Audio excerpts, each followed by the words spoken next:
screaming you're doing, huh? This is a baby Myers, and he is right at 2 weeks old today.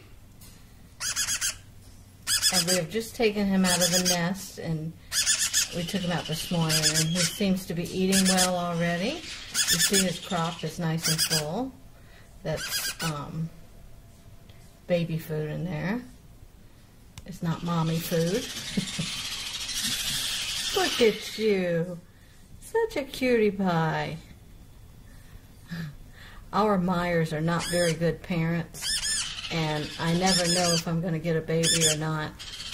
And this baby was a surprise, actually. I actually did not even give this pair a nest box because they're not good parents. I just wasn't going to breed them anymore. But Mama laid an egg in a nest, in a food bowl. And, of course, I gave her a nest box when she laid the egg. So, there we go. We got a baby. A little miracle baby. Huh. Anyway, I'm going to get this guy back in the nest box, and we will see you guys on Monday. I'm sure you'll be able to see, I'll make a new video, and you'll be able to see that it's grown already.